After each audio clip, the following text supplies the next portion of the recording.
Thank you so much for watching my second vlog. I thank you guys for all your support during the first video and your comments, your likes, and your shares, and of course subscribing. I really appreciate it. As you can see, I am rocking my brand Cover My Sister. Make sure, ladies, that you order your shirts. Shout out to my friend Latoya Lee for making it for me such last minute. I thank you so much.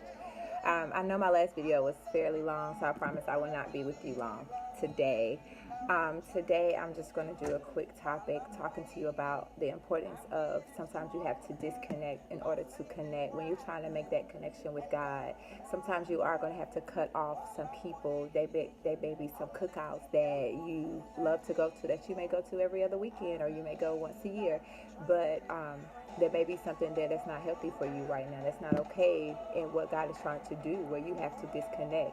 You may not be able to go to that cookout right now. You know, there may be some phone calls that you have to ignore. Hit that ignore button. As hard as it is, sometimes you just got to slide to the left and not answer those calls or answer those people that are calling.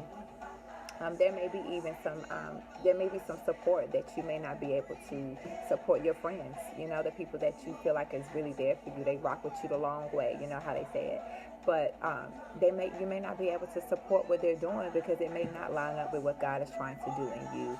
Sometimes when God is trying to get the glory out of your life, or when God is trying to take you somewhere, then sometimes there's some people that it's not meant for them to go with you. So you have to leave them where they're at. Yes, you still pray for them. Yeah, you still love them in spite of, but they may not be in the plan that God has for you right now. I know in Romans 12 it talks about sometimes you can't be conformed by this world, but you have to be transformed by the renewing of your mind. And how you renew your mind is you have to disconnect from some people, places, or things that means you no good, that means you harm. You know, sometimes we have a lot of people in our life that we don't even think that they are bad for us, or they're no good for us, and they be the main reason of why we feel like why we're not growing, or why we're still stuck in the same place that we was in last year. You know, sometimes for me that was frustrating for me. I know I don't look at TV. And one of the reasons why I don't look at TV, because it's a distraction to me. Sometimes it gets in my mind and I start to think negative, or I start to do what I see on TV. My attitude starts to get a little worse. You know, I had to come off of Facebook at some point. You know, I had to cut a lot of my friends off that I thought they were my friends, that I really like to be around. But we gossip a lot. You know how you sit on the phone? I would sit on the phone with some of my friends, and we would just gossip and just talk about everybody.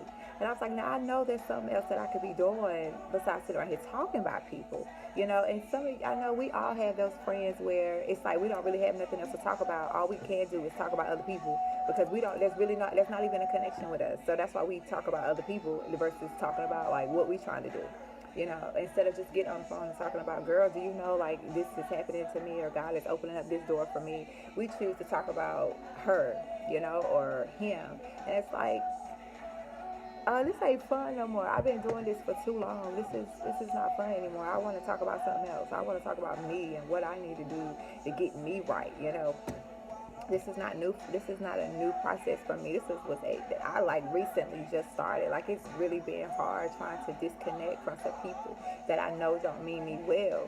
But it's like when you get tired of being tired, or you tired of being frustrated spiritually, mentally, emotionally, and you like, why am I feeling so rugged? Why am I so tired? It's because you holding on. You got a whole lot of unnecessary bags that's being connected to you they're not supposed to be connected. And it's like, how do I disconnect? Easy. You have to shut some people off. And when you hear the word cut, that doesn't feel good anyway. But sometimes you have to actually cut people off. You have to circumcise them from your life and be okay with that and walk it out and go through this yes, it's going to be hard. Just like Apostle Paul says, a lot of times in our suffering, we get closer to God.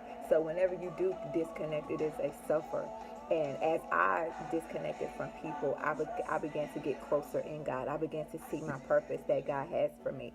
I began to walk right. I began to treat my husband better. I began to be that mother that I've always desired to be, because I had to disconnect from people so I could connect with not only God, but with my family, you know, and connect with what God has had for me to do. So I just encourage, you know, anybody that is like you feel kind of sluggish. Sometimes it's not, it may not be your health. It may be the people that you have that are by your side, the people that you are connected to, your friends that you swear are your friends. You know, we may not grow together, but we can club together.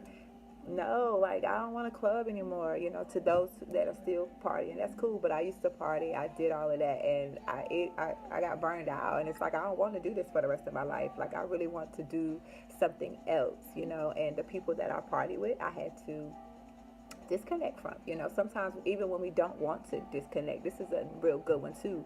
That God will allow something to happen to you in that situation where you have no other choice but to pull back. And I know for one time, me and one of my friends, we got into a fight, and I'm like, how are we fighting? We supposed to be friends, but God had to show me that this is not you right now. This is not what I'm doing. So since you think this is your best friend, then I'm going to cause a problem so you can see that she's not who you think she is. And as that happened, I had to pull back. You know, I had to draw back and really focus, you know, on myself and really focus on the things that God has for me. So I encourage all of you ladies and men that watch my video. Thank you. But if there is, you know, go seek God's face, of course. Seek his face and ask God, okay, God, who is around me that needs to let go? Like, am I getting where I need to get to? Am I doing the things that you would have for me to do? Am I holding on to some stuff? What is it that I need to do to let go, to draw back, and to focus on you and what it is that you have for me? There's a lot of doors that God wants to open up, but he can't open up that door for you because the person that you beside, both of y'all can't go. It ain't for both of y'all. It's for you. And you like, I don't want to let her go. We've been friends since kindergarten. Well, then stay stuck, you know. Stay not really growing into the full potential. You may be getting blessed a little bit, but think about the blessings that he has for you, that he really, really wants to give you, that he can't give you because we are holding on and we won't let go and we won't stop doing things that God doesn't desire for us to do anymore. So I pray that this is a quick token for you. I pray that it blesses you real, real good. And make sure you subscribe if you have not subscribed. Feel free to send me messages or inbox me or order my brand, Cover My Sister. I have a lot of stuff coming out here in the near future. So thank you again for watching, and I'll see you again next week. Bye-bye.